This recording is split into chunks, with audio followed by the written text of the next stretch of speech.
Hey there, welcome to the Business Behind the Game, where we break down the business side of sports from emerging trends and to the people and ideas shaping the industry today.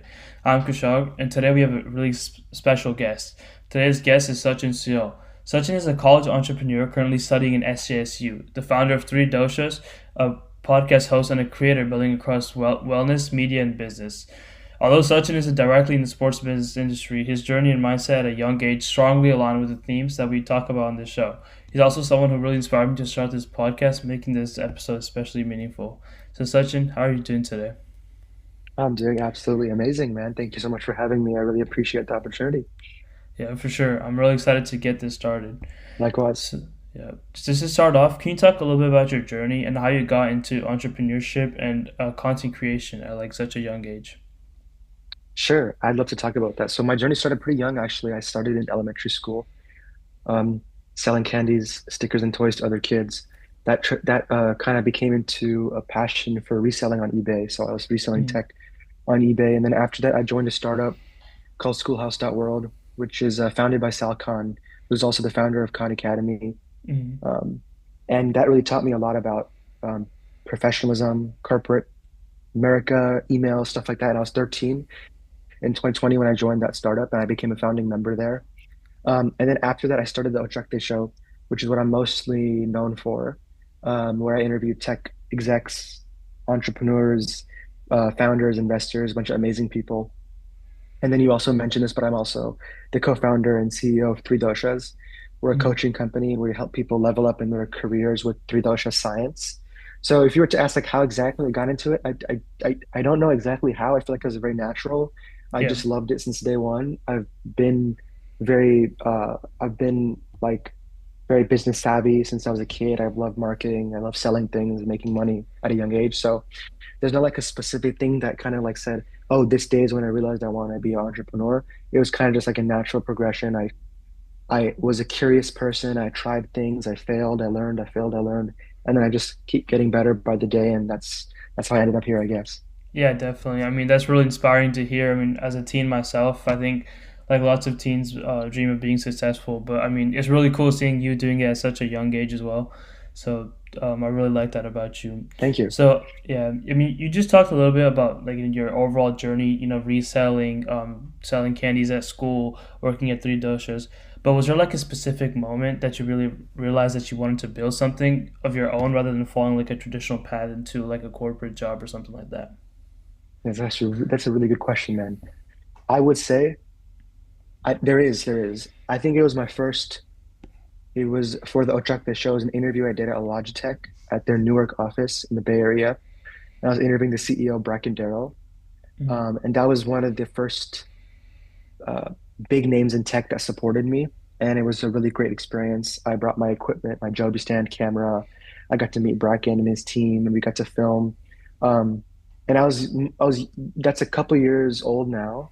So I think that's one moment that really made me motivated to keep going because I was like, if I'm able to do this at this a young age, like it's just gonna get better from here. yeah. And I think I've been very consistent and persistent with my podcast, like whether it's sending out cold emails, whether it's going to networking events, meeting people, getting their LinkedIn, getting their email, getting in contact with their EA or chief of staff or their team, PR comms team. Um, that's one thing. I think another thing was being part of Schoolhouse.world for sure, being part of a startup where we started. I joined when we had like 20 people on the team. It was really early. We were doing our website off Coda. Um, and we've made a lot of progress. We're like a full-on, very established nonprofit now with 100,000 plus users, I'm pretty sure now. And we got philanthropic funding as well. And I've been able to see that since I was like very young. I had a lot of time on my hands when there was a pandemic during COVID. They used that time wisely. But I would say it's those two moments, the Bracken Darrell interview, the CEO, ex-CEO now of Logitech, and then being part of Mm, Schoolhouse.world and seeing the immense, tremendous amount of growth we went from going from here to here. And also being able to yeah. work directly with the founders and getting to meet Sal Khan and going to team meetings. It was just, I even hosted a team event in my backyard once. I used to schedule the in-person stuff because it's a fully remote company. So that was Yeah, really yeah. fun. And I feel like I learned a lot from older folks, which really helped me. Yeah, for sure. I mean, I can see that what you're doing with your podcast, especially, meeting meeting earlier, just showing, of you showing us and the other students, like how you work your podcast. I mean, definitely we can see the work that you put in. So I think that's really cool. Thanks. And one thing I found really interesting about you is you're balancing company, you're doing a podcast, and you're at SJC, which is like one of the top schools in the nation consistently. What really gave you the confidence to believe that you can do all of this together at once? Well, I feel like so maybe to an outside person or to someone that doesn't know me, it looks like it's a lot of work, right? Like it seems like Hmm. there's so much going on. How does this person even, does this guy even sleep? Or does Yeah. he even like take care of his health? And I do. I think work-life balance is super important. I'm actually against the whole like ultra hustle culture. I think having a balance in life is very important, being spiritually mature, having good relationships. But uh, it doesn't really feel like work to me, man. Like it's obviously hard work and it takes time and effort. It's not easy, but it doesn't feel like it's a task, like a mundane, boring thing that I have to get done. It's Hmm. something that I want to do.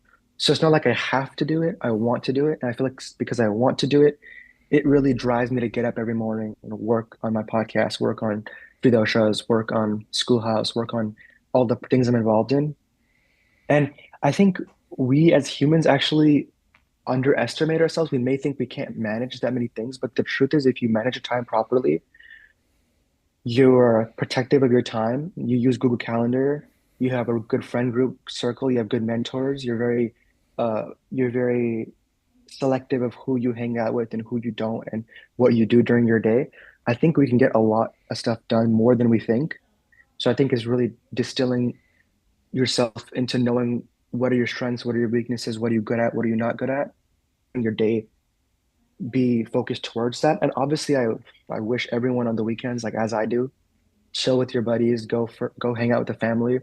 You want to make sure you have that aspect of your life too. You don't want to get too drowned into the hustle and the grind and the grit and the discipline that you forget and you ruin relationships and you Hmm.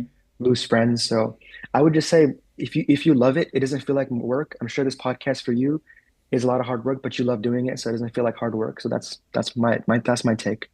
Yeah, definitely. I mean, even just going back to one of my previous guests who was really mentioned about doing what you love. Like, I just wanted to follow up on that and ask you, like, how important do you think that is? Because I mean, it's easy to get influenced by your friends, your parents, and kind of go on the path which they set up for you. But what's the importance of having your own path and doing something that you really love? Give me a few seconds on this one. Yeah. Man, you're a great podcaster, by the way. These questions you came up with are phenomenal. Okay, so to that one, I would say think about it, right? Like you're Kushagra, right? You Mm-hmm. know who you are. You're doing a podcast. You're a high school student right now. I feel like in life, as you get older, you're going to get so many opinions from people, Mm-hmm. whether it's what you should major in, whether it's what you should pursue, how you should dress, how you should speak like. Mm-hmm. Um, that you shouldn't work for this company, and don't have those types of friends, have that type of friends. I feel like it's all noise. Uh, Even if it's family, sometimes, unfortunately, I feel like a lot of people, when you tell them about your ambitious goals and dreams, they kind of um, their own insecurities of they feeling that they can't do it is how they maybe think you can't. So Mm-hmm. because they think they can do it, they think you can't, or you're just killing it, and they're like, how come they're doing that and I can't? So I Yeah. think there's going to be a lot of fear, especially as young people. If you guys are watching, especially you, there's going to be a lot of, my dad calls it FUD, fear, uncertainty, and doubt. Mm-hmm. And there's going to be a lot of that. But the thing is, you have to have a clear vision of who you are, what you do, why you do it, and how it's going to help you and others. And I think if you get all those down and you really focus and also be open to change and open to learning from others, changing the entire vision of your company, the mission, Mm-hmm. and really adapting, I feel like that's great. And I think just for pure happiness, like mental health, physical health, having your own path, doing what you love is just so good for you because you get up every day and you want to do it. You don't feel like you Yeah. have to do it, Yeah. right? Wouldn't you want to wake up to a job and be like, I love this stuff. Like I am Mm-hmm. excited instead of being like, oh, I don't want to be here. Like, why am I doing this? Your entire persona and your energy, I feel, goes down. But if you're confident in what you do, you know why you do it, and you know you love it, you also inspire others by doing your own work. So when you do big things, it inspires others around you to say, if he can do it, I can do it. Yeah, yeah, for sure. I mean, I think I really love that message, and I mean, especially as a young person who's trying to figure out like what I want to do in life. Like, I think this gives me some really good advice as well. So we just talked a little bit about your background, and I wanted to shift more towards your role at Three Doshas. So for those who aren't familiar, like, can you talk a little bit about what Three Doshas does? Of course. So right now at Tridoshas, I'm the co-founder and CMO, the Chief Marketing Officer. I started this company with my dad and my family, and the whole mission and vision and purpose of the company is to help people level up in their corporate career or as founders, whether they want to maybe, if they're in corporate America, from going from like a director to a VP, or if they're a founder going from this amount of funding to a higher amount, or just making more revenue for their company. And it's based on ancient Indian science, which is Mhm. like 5,000 years old. So it's a very interesting approach. It's very scientific, but it's also very holistic, and it's very unique because typically most coaches, like my father is an executive coach, he's my CEO. Um, he is also a professor at universities across the Bay Area. So he teaches at San Jose State, Santa Clara University. And he used to work at Intel. Uh, Here you can see, obviously, I got all the merch and everything. But yeah, he used to work at Yeah, Intel for like 30 years, went from an intern to vice president and GM of sales and marketing. And now that he's pivoted, we're doing this company together to truly help people. Um, and help them identify their strengths, make teams better, working more in harmony, and helping people realize that there's different types of people with different energies. But if you can figure out how to combine it and do great things, it can hmm truly like change your org in a really positive way. And it's also just good knowledge to have in general, whether it's, I think, spirituality and wellness and just reflecting on life, because especially as an entrepreneur, it's a very fast-paced life. I think that's also, there's some power in that and there's strength in that. So I think it's a revolutionary stuff. We've done like we've spoken at Google, we've spoken at many tech companies, we've done talks at many universities. Um, we're doing pretty exciting stuff, and more stuff is coming soon. So if you're interested in that, you can actually go to our websites, doshas.com. That's like three, the number, then doshas.com.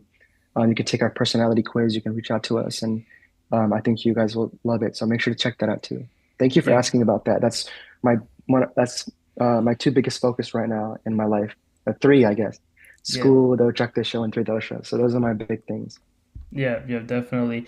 And I mean, I just wanted to follow up on your like just talking about three doshas. Like, I think what's really cool is that you started it with your family. Like, how do you think that like changes your environment just working with your family rather than obviously if you're working with other business partners, it takes a while to make a connection with them. But like, how is it like working with your family on the company?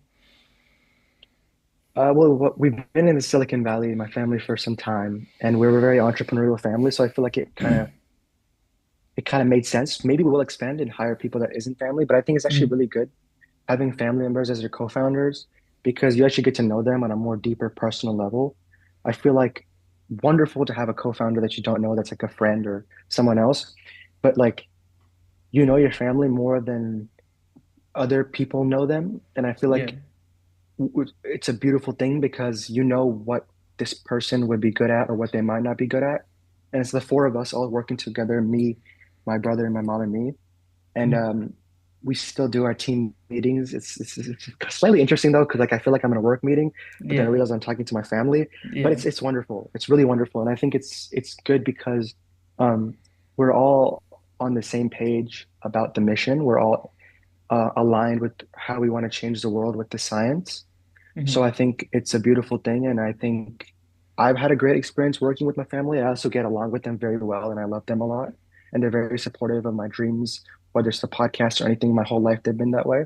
So that's a plus. But interesting question. Yeah, I Yeah. think it's cool. I Yeah. recommend it. I think it's something you should definitely try if your family is down for it.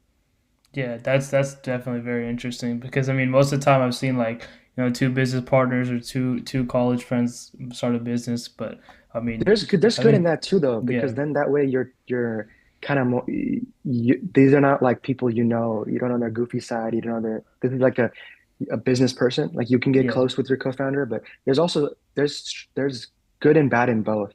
But I feel yeah, like as an entrepreneur, you don't think too much about, oh, who's my co-founder? What's my title? Who am I reporting to? mhm, Just do instead of thinking or over planning or thinking I'm not ready to do stuff. Just yeah. simply take action. And that's the best thing to do, in my opinion. Yeah, yeah, for sure. So I wanted to shift a little bit towards your role. As the chief marketing officer of the company, like what does a typical day look like for you in that role? And like kind of like, can you give us like a insight into what Sachin does during his day? Yeah, sure, man. It's a crazy busy schedule, man. If you look at my calendar, there's meeting after meeting. Even though I'm on break right now, I feel like I'm busier now than when I was during the semester when I had all my Yeah. classes.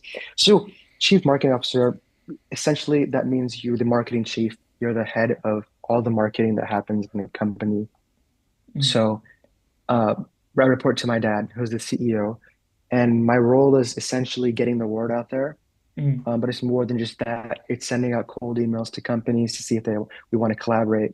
It's keeping in contact with our current members, seeing how they're doing. So our clients that have paid my dad for coaching, just checking in with them, seeing how mm, their career has gone, getting testimonials from them, managing our social media pages. If someone reaches out for like a collaboration request from any team member, it'll get redirected to me, and then I'll review it to see if it matches our company values and if we're going to proceed. And then I kind of just go from there.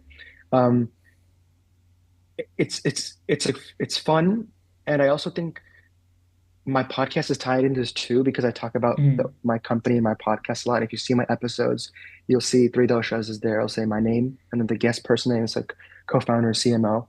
So Yeah, that's another thing, working with my guests and start tying in questions to my podcast that relates to my company, yeah, to like have that good personal branding, yeah, which is a really good skill, and you're doing a yeah. great job with that. But if you were to say like a day in the life, it's pretty fun, and I think it's fun because it's the role I like. I would not be too happy if I was the CTO. That's my Mm, brother's role. I'm not yeah, technical. I don't know how to code and stuff like that. I'm very mm, more extroverted, hands-on, social, meeting mm, people, cold emailing. So I feel like it's a perfect role for me. Um, my mom is on the operations side. My dad is the face of the company. He's founder and CEO. My brother's a CTO. And I think it's working out very well. And I think it's just the beginning for us. We have some special things, big things coming soon. So stay tuned for that. yeah, yeah, definitely. And also earlier, in our recording, I talked a little bit about you being like a very young, successful person, hustling and stuff. I mean, as like a young businessman, like what do you think has been the toughest challenge on working on the company? Because I mean, obviously, at any age, it's not easy to start and like have a really good company. But I mean, it's even harder when you're younger. So can you talk a little bit about that? I think the biggest thing for young people, unfortunately, is they give up too soon. Yeah. So they'll send one email, two emails, try to do something, and they'll get rejected or they won't hear back. Hmm. And I think you don't want to let that get to you. The interesting thing about me is that I'm actually more motivated to make it happen and not take no for an answer when I don't get what I want. Hmm. So I think it's being very consistent and persistent. Also knowing that there's a lot of background work that entrepreneurs do that you don't see. There's a lot of dark work that you don't see. Typically, you only see them on CNBC having a great Yeah. time in Yeah. their yachts and Ferraris, like they've made it. Their companies are public companies. They're killing it, but you don't see all the work they do and all the times they failed and messed up and also didn't succeed. So I think it's just for young people knowing that like every no is a step closer to a yes. Um, and use it as fuel instead of urging you. And I would say that's the secret to success. That's my playbook. That's what I do. Um, Hmm. I very strategic in what I do. I'm also very appropriate and formal. There's a fine line between harassment and persistence, which people need to Hmm. learn too. Um, like even if it's not working out, every day that goes by, just work on a LinkedIn profile, work on a Hmm. resume, work on a website, work on meeting someone new, and work on making today better than yesterday, and you'll do great things. Yeah. Yeah. I mean, I really like that, and I mean, I think just being as a young businessman teaches you a lot as well. So that's really cool. I mean, I just wanted to follow up on that. Like going into like working on a business with your family at a younger age, did you think that this might not work out, or was there like a moment where you realized like maybe I want to stop here, or I want to quit or something like that? Of course. I mean, I can even say that right now. I can think about it today. I Yeah. can compare myself to someone way better than me and say I'm not there yet. I think I think you should really I think the best quote, one of the best quotes in my opinion, is something my brother tells me last: comparison is a thief of joy. I think you Hmm. should compare yourself to yourself. And it's normal and healthy. And actually, if you talk to any successful person, I think they'll all say they've had that thought of what if it Hmm. doesn't work out? What if it's not gonna, what if what I'm imagining is not gonna happen? What if this miserably fails? What if this goes south? What if this goes wrong? Um, that's actually a good thing because I feel like if you can take that into a positive way and say, well, if that's what I think, I'm gonna make sure I do everything so well that that's not gonna happen. Yeah. Yeah. So you can either look at it that way, or you can look at it with like, oh yeah, I'm so behind. Like this guy, he's doing way better than me. I don't even know how I thought I'd be at this level, or it's just time to give up.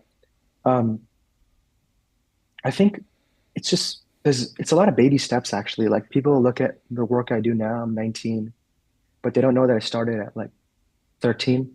Yeah. So that's many, many years, and I don't, I'm proud of the work I've done. I'm proud of what I've achieved, but I have a long way to go, a lot of stuff to learn still, and a lot of more things to accomplish. I think it's just realizing those thoughts are actually healthy, but not letting them consume you. And instead of using them as a way to say, I'm going to stop, is using those thoughts and saying, if my mind is telling me I can't do it, it's not going to work out, let's do everything possible to make sure that we prove that thought wrong. And you will eventually prove that thought wrong. And you won't even realize it. Most people don't realize that where they are right now, their self 3 years ago would be so proud of them. You don't think about Yeah. that. We usually, Yeah. as humans, we get success and then we want more, which is good, right? Mm.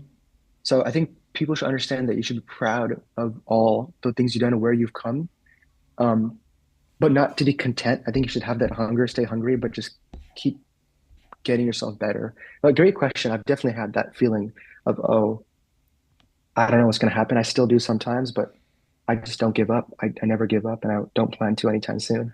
Yeah, yeah, I love that mindset. I mean, I think every time in business, it's just staying persistent with your work, and I mean, I love that you've developed that at a really young age as well.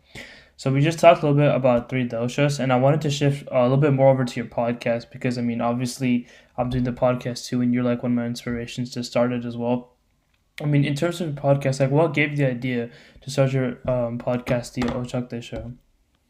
First of all, I appreciate that. That made my day that I'm inspiring others to start podcasts, and I'm happy to help. And I'm glad I'm your mentor, and you can reach out to me anytime. And you're Yeah, killing it, by the way, with the big names you've interviewed in the sports media industry. It's awesome stuff.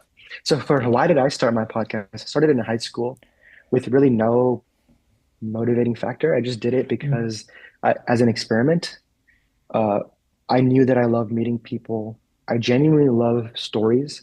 And mm, more than just the stories, I like it when those stories can inspire people.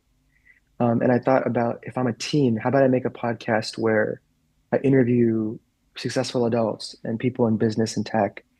And those stories, the question I asked all my guests is bring us back to your teen years. So it's essentially taking the brightest minds in the world almost, some of the most influential and remarkable people, and helping them helping them explain what this journey was like authentically, not just seeing the good side, but also seeing the bad side.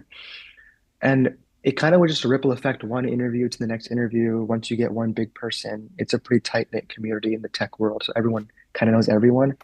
And it just went from there, and now it's like one of my biggest life passions and purposes. And I hope it becomes a full-time career and I get to have a studio in my house. And this is my full-time gig. That's the dream. I don't know where life will take me, but right now that's where I'm aiming towards. And though Chuck the Show has helped me a lot as a person, um, whether it's learning professional skills, communication skills, speaking skills, lots of stuff. And it's super fun. And I'm glad that you're a podcaster and I'm sure you're also enjoying it. Yeah, yeah. I mean, at the first, I was like, kind of. I mean, as you said earlier, everybody's gonna have self doubt. So I was concerned of, is my podcast gonna grow? Like, who's gonna like come to my podcast? And yeah, as obviously, I'm not like a super super big podcaster like Joe Rogan and them. But I mean, I think definitely, it's really interesting having a podcast and meeting all these people. So yeah, Thank you. You'll get there one day, man. Both of us will. You just yeah, gotta, it's a lot of hustling, grinding, but those guys also are much, much older than us and they've been doing it for much longer. So yeah. if we continue doing this, who knows, maybe you could be at their level or even bigger one day. You never know. Yeah, yeah, for sure. So, how has the podcast like helped you grow in places like communication, networking, and other areas in life? Because I mean, when we first met, just on the intro call, and I mean, you said that this podcasting has really helped you grow your public speaking skills, your network, and especially with the business. I mean, I think that's really important having a good network. So, Yeah, yeah. so I think when you do an interview, especially when so I do interviews on Zoom like this one. I also do in-person ones where I'll go to a Hmm. tech company, go to a conference room, bring my Joby standing camera. But the cool thing that I've been doing recently is doing studio interviews with these big tech companies that are headquartered here in the Bay. They have Hmm. professional filming studio sites on campus, like in the building, and the executive and I meet there, and there's pro lights, cameras, uh, like teleprompters and backgrounds, and I feel like as someone who wants to be a journalist and media person, that's definitely helped me. I think just talking to so many different minds also makes you smarter because you get Yeah. diversity of thought. And then also working with the teams of these people, like whether it's a head of comms or PR, or it's like their team or assistant, working Hmm. with them and seeing how they operate and learning from them as well. I also think just on the networking side, like I've grown a pretty big LinkedIn, um, and it's fun because all the people I interview are on LinkedIn, and when I post my interviews, I tag them, and then they like it, and then their network sees it, and then it just gets bigger and bigger from there. But I actually am not doing it for the networking or to for the Hmm. like for seeing like, oh, now can I get a job out of this person? I'm actually doing it because I genuinely think they're wonderful people, and they can change lives through their stories, and if they're gonna do it, they should do it on the Truck This Show. Yeah, yeah, that's super cool. I mean, even just as a podcaster myself, like I never expected like 2 or 3 years ago that, you know, I would be meeting all these people. Like even though they might not be the biggest names in the industry, I mean, I think it's super cool just meeting like CEO, co-founders, and all these people. So I mean, that's really good. So I mean, from your perspective, like how important do you think the podcast for you is, and how do you think it will help you towards the near or even farther future? It's like my biggest thing right now, dude. It's like I don't have a wife and kids yet, but it's like my baby essentially. Yeah. So I don't think in just the new year. I am thinking like I have dreams and aspirations of 5, 10 years from now, what it's going to be. I want to create it into a media empire, Ojukde Media, have a s- have I Hmm. have a lot of plans, but I'm just taking it a day at a time. I'm grateful for how far I've come, and I want to do more interviews. I have many amazing interviews planned for 2026, by the way. So you Yeah. can stay tuned for that. But uh, I don't really think about the future that much or the Yeah. past. I just think about right now, the present, and what I'm doing right now, like just doing this interview, chilling here with my black tea and my candle, like Yeah. with you. It's just fun. That's what I'm thinking about right now, man. I'm not thinking about and honestly, 10 years from now, I could be something completely else than a podcaster. So I don't Hmm. know, but we'll see as time. We'll see how everything pans out. Yeah. And Yeah. I think Uh, regardless of how it does, you'll be fine if you have the conviction, knowledge, and you'll be fine whatever you do. yeah. I mean, I think just I've seen your podcast. Like I've even scrolled down, seen some of the older videos, and I think it's You've really seen the cool. progress, huh? Yeah, yeah. I've seen Yeah. I've seen the progress. It's really cool seeing like the people you've interviewed, like before to this big names you're interviewing today. Like I was Actually, thank you for recent. bringing that up. Yeah, People listening and watching, feel free. Go to youtube.com/Chuck. They scroll all the way down, and you'll see me as a little baby, like not actually a baby, yeah, but like a little baby yeah, voice, and like not that good of an interviewer, like kind of not asking the right questions. They'd be cutting off the person, and then like it's proof that you get better as you do. Like practice makes perfect, right? So, yeah, and I'm gonna keep all those there. I'm proud of it, even though it's not technically the best polished work. It yeah. shows that I've progressed. since I was 13 to now.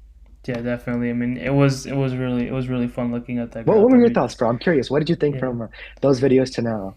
It was actually like a huge like kind of like a I don't know what good word is, like a glow up kind of like I saw you just obviously interviewing Kirsten, but then I saw your recent episode with Mark Randolph and the CEO of Netflix. That was, I mean, I was like, wow, like that really inspires me to keep going as well, just looking at these big names. So That was a big, yeah, big one, I think, for Lifetime, honestly, having the co-founder and first CEO of Netflix, Mark Randolph. yeah, That was great. But yeah, I know exactly what you're talking about. And honestly, I feel like for you too, man, if you keep doing this podcast, 2 years from now, you're gonna look back to this interview right now, this one, and say, oh, yeah, I could have done a better job. But that's the yeah. beauty about the human mind. You take that as a positive way and you look at it and how can I improve myself, not why am I so bad? Hmm.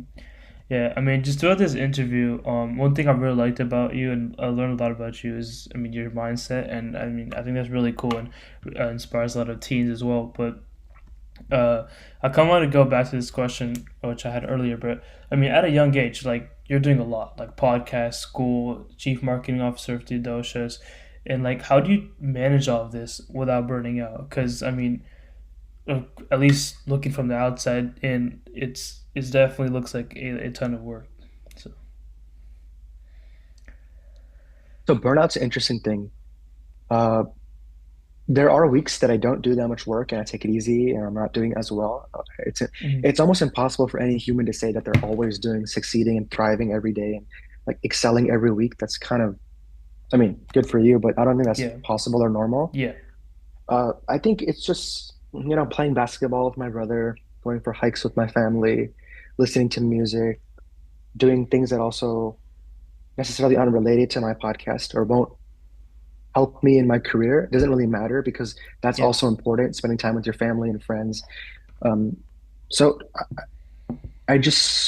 I don't know actually. Um, I also do think that like I love it.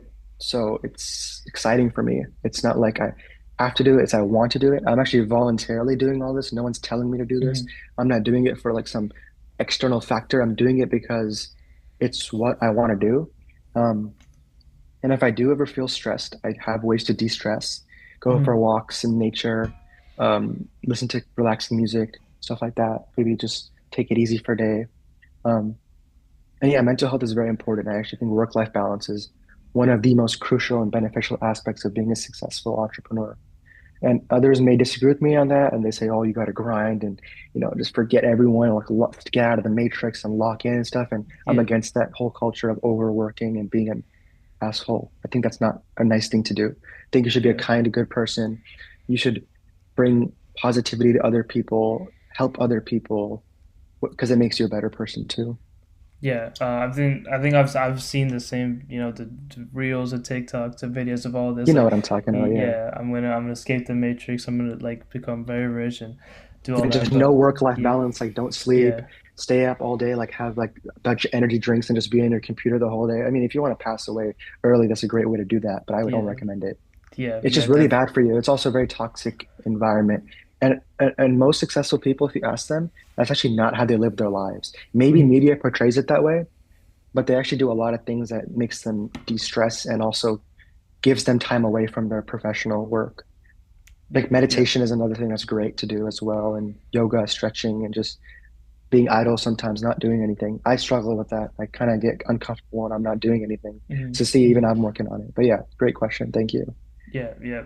And I mean, for my last question, kind of just following up on that, like as a young entrepreneur, podcast host, studying at a top university, like you're an inspiration to many teens, like even me, myself, and all the other students that we had in our earlier call. But I mean, what advice would you give not only to me, but on my audience as well, to on how to stay consistent and disciplined throughout our lives?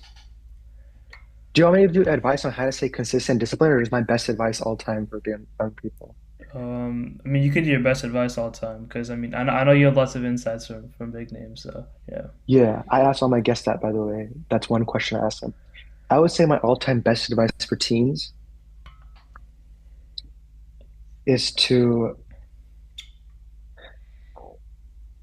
network like hell, utilize social media like LinkedIn, get yourself out there, create a personal brand, be bold, tell people who you are, what you do, and then also prioritize your mental health at the same time.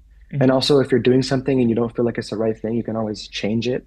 I feel like don't just do stuff because you're trying to get into a college or you're trying to get that job and you're faking it. Do it because you Mm-hmm. actually want to do it. Mm-hmm. And if you have the authenticity in your life, you're pretty much unstoppable. So be tenacious, be relentless, and have mentors. That's a huge one. Find mentors that are older than you that help you. Keep in touch with them, and just it's trial and error. Do fail, do fail, do fail, and then one day you'll make it. And I haven't even gone there yet, to be honest. I think I have a long way to go. Um, so no matter what you achieve in life, the human brain's always going to want more success, which is wonderful. So stay hungry, never be content, and be just happy with where you are. I actually don't ever want to retire. Like I want to be doing something till till the last day. Um, because I think that's the right way to live your life. And then Yeah. for teens, just, you know, really be selective of the friends you're hanging out with, the people you're with, the music you can listen to, the foods you eat. All that matters a lot. Make sure to move your body, make sure to it's funny I'm saying all these things because even I need to work on these, but just move your Mm-hmm. body, do good, give back to others, listen to your parents, even if you don't want to, because they're good Yeah. people and they're probably helping you out. And then respect your teachers, learn a lot, study hard, work hard, and like it's gonna be a fun life. We have majority of the people listening here are from the Bay Area, right? We're in a Mm-hmm. beautiful area in the Silicon Valley. All the tech companies are headquartered here. It's your time to shine, so go shine. Yeah, I really love that advice, and I mean today I had a really fun time talking to you, and it was a great conversation. So I think that was a really good way to wrap it up. So that's gonna be a wrap for today's episode, and I want to thank you again for coming on, sharing your journey. It's been really cool, and be sure to check out Sachin's work and his company, his podcast, and all his content will be linked below. If you enjoyed this episode, make sure you subscribe, leave a review. I'm Kushag, and I'll catch you next time. Thanks for the opportunity, man. It's a great conversation.